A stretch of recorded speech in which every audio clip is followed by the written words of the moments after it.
right now as we record this in the Northern District of California, not from where we are, there's a trial going on about whether or not the Trump administration was justified and legally allowed to use federal troops in their invasion in June of Los Angeles in their immigration enforcement and deportation campaign. There's been some shocking testimony that we're going to talk about, including a general who himself questions whether or not troops were even necessary or whether it was justified to use troops. I'm Shant Karnikian. That's Brian Kabateck. We're two lawyers at a firm called Kabateck LLP. This is Civil Action on the Legal AF Network. Hit that subscribe button if you like this content. Brian, tell us a little bit about this trial. Tell us what's going on so far. Yeah, I think it's important, Sean, to start by discussing the Posse Comitatus Act of the 1870s. So this is a post-Civil War act. We've talked about it before. It's very important. And the fundamental core of the law is that the military of the United States cannot be used against residents and citizens of the United States under any circumstances, except legitimate rebellion against the United States. Say, for example, January 6th, storming the Capitol. Right. That would be the example of a rebellion, an uprising. A rebellion is not a protest in a city, whether it turns violent, mildly violent, or peaceful. It's not a rebellion. It's not the definition of a rebellion. So the whole trial is focusing on really two issues. One is, the military really didn't do anything. That's part of their defense. Right. And the other is, even if it did, we didn't violate the Posse Comitatus Act because we're allowed to do this under the Posse Comitatus Act. So this is in front of Judge Breyer in the Northern District. To give the procedural history very quickly, he initially issues a restraining order. That's sort of overturned by the Ninth Circuit and said it was too broad. He then issued another order that basically said you can't use troops for law enforcement, and other orders that have come down since then about what the troops can and can't do in Los Angeles. But now we're at the core issue, which is exactly, the trial is to find out exactly what they were doing. And I think, Sean, it's good for us to focus on what looks like the government's star witness, a General Sherman, a Major General Scott Sherman of the Army. He was overseeing the forces used in this LA operation, or I call it invasion. And, one of the big things is he himself questioned this. This is what stuck with me. And I said this during the intro, which is he himself questioned whether or not the National Guard needed to be involved in that MacArthur Park operation. I think that was like a high profile operation. And he himself questioned that. But the judge also was doing some questioning of the general. Can tell us some of the highlights, Brian, from there. Right. Well, at one part, an official there's a lot here, but there's a couple things that stick out at me is at one point a government official, a Trump administration official, actually questioned his loyalty to the president and to the United States because he was pushing back on the order. And apparently General Sherman, who maybe doesn't have exactly the most moral core and character here, decided that he was going to be loyal to Donald Trump and do exactly what he was told to do. And later on, he testified that troops could protect a government facility. Well, there's probably some truth in that. They could if it's really threatened. But then this is the part that gets me, is the judge asked him if General Sherman would deploy troops if asked by Donald Trump to enforce tax collection or an unpopular law. And he said absolutely. His answer was absolutely. That's pretty terrifying. That if he was ordered to enforce, or use military action to enforce tax collection, he'd use it. I mean, that's kind of scary stuff, right? You haven't paid your tax bill, so we're sending the army in. That's pretty terrifying stuff. Look, and also this general said that he sort of objected at first to using, I keep going back to this MacArthur Park raid, which was kind of stupid. But yeah, let's talk about MacArthur Park, Sean. I think that's worth talking about here. It's very significant. Why don't you set the stage? Sure. MacArthur Park, actually a couple of blocks here from the office. I kind of sometimes drive through it on the way in. Is, it's a historic part of Los Angeles. It's kind of, at this point, it's kind of run down. It's not an affluent area. There aren't a lot of big businesses there, but there's a park there. It looks very nice. It's known as somewhere where there's a big Spanish speaking population. But there's no indication that those people are illegal immigrants or anything like that. But anyway, they had this major show that they put on, and they showed up over there, and did this big operation with mounted horses and heavy equipment and all this stuff. They didn't arrest a single person. They didn't accomplish much aside from scaring some people. Scaring children. Let's be clear. There kids. were children at summer camp in the park and social workers trying to help the homeless who were encamped in the park. Right. I mean, look, the Trump administration would have you believe that this is a bastion of illegal immigrants and crime and bad things, and it's not. It's a park, like you said. There's summer camps there. There's kids there. It's just it's kind of a rough part of town, but it's not a bad place.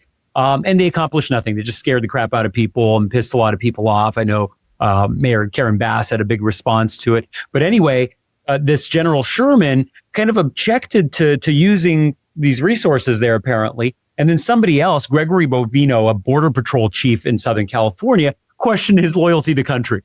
Said you're not a loyal member of the services or something along those lines. But it didn't do anything. I mean, it's kind of stupid. So that's I think very troubling to hear. So in the second day of the trial, so now he's still on the stand on the second day of trial, and General Sherman is on the stand. And he's being questioned about what it was that was going on and what the justification was for their involvement in Los Angeles, their involvement in MacArthur Park. And he came out and he made a bold statement. He said that there are constitutional exceptions to the Posse Comitatus Act, which allow them to do exactly what they're doing, including law enforcement. So then Judge Breyer apparently turns him from the bench. And if you've ever been a lawyer and you have a witness on the stand and suddenly the judge takes over questioning, usually means something's not going well for you. Judge Breyer turned to him and said, what exactly are these constitutional exceptions? Sherman then uses the great line I've seen thousands of times. I'm not a lawyer. I don't know. I'm not a lawyer. Justice Department lawyers told me it's okay.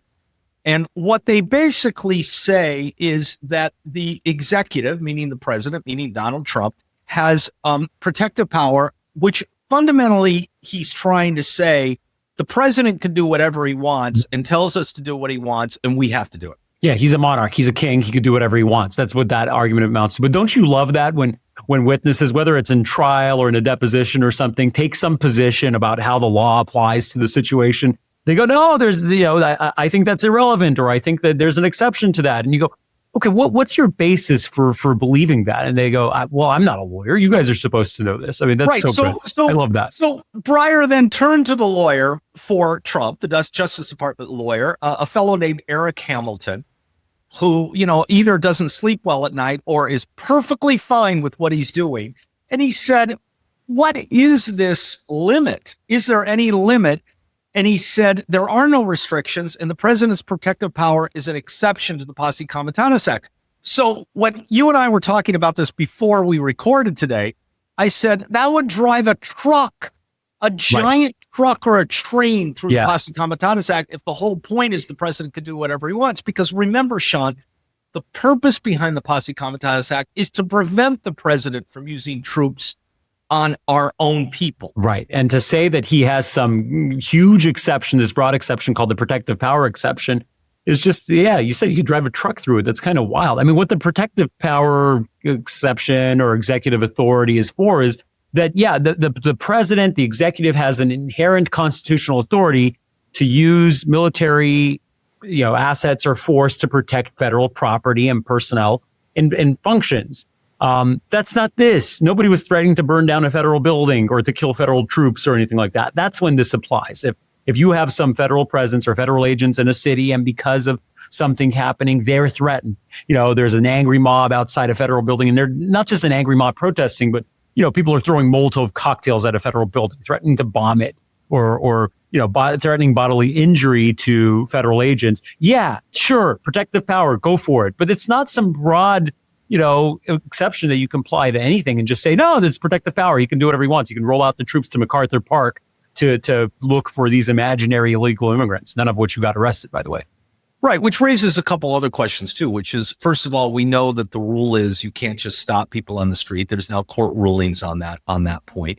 The second is in the first day of trial, he testified that troops accompanying law enforcement, this is General Sherman again, troops accompanying law enforcement agents could be there when the agents face minimal threats. So that's one of the issues is, minimal threats. I mean, that's law enforcement anyways. But on the second day, he insisted that soldiers could only carry out prohibited acts. This is under cross-examination if there were imminent threats. So that's impeachment. Yeah. Look, I give my final thought on this is that I believe, like so many things with the Trump administration, this is a test kitchen. This is a petri dish. Yeah. And what we're seeing here is if we can get away with it in California, if we can get favorable orders or rulings here in California or in the Ninth Circuit and the Supreme Court, we're going to do this everywhere that we want to in blue states, in blue cities. And look no further than what's going on right now in Washington, D.C. They're pushing the envelope. They want to see if they can do it. They'll export it to New York. They'll export it to Detroit. They'll export it to Chicago. They'll export it to San Francisco.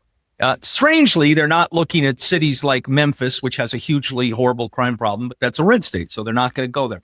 This is a test in how far we can take over the states and the people in the United States that we don't like. So stay tuned. And that's my final thought. And as usual, Shant, you get the last word. Yeah, I agree. This is throw everything at the wall, see what sticks. And then use what sticks to further this mission, to go out there and try to do this in other places. And it's also, I think, again, part political theater. It's to sort of control the narrative, to have that narrative out there and have people rally around something. Like, look at this. Trump's trying to go in there and save the Americans in these sanctuary cities and protect them. We need to rally around him. That's what he's doing. But these sanctuary cities are fighting back and they're threatening the federal agent. That's what it is. It's to try to keep this narrative going instead of sitting there and doing the actual work that the government's supposed to do, which is to serve the people, come up with solutions, improve healthcare in this country, improve access to justice, improve, people having food and water and make the environment cleaner and make cities safer for people. No, they're out there doing political stunts to try to get them some attention. So I know your take is always, Brian, you're trying to push the limits. And I agree. I don't disagree. But I also think part of it is political theater. Either way, we're keeping an eye on this. This is interesting stuff. This trial is super interesting. So we'll keep looking at it and share with you our thoughts on this. I'm Shant Karnikian. That's Brian Kabateck. This is Civil Action on the Legal AF Network. Hit that subscribe button. Share with us your thoughts and see you on the next one.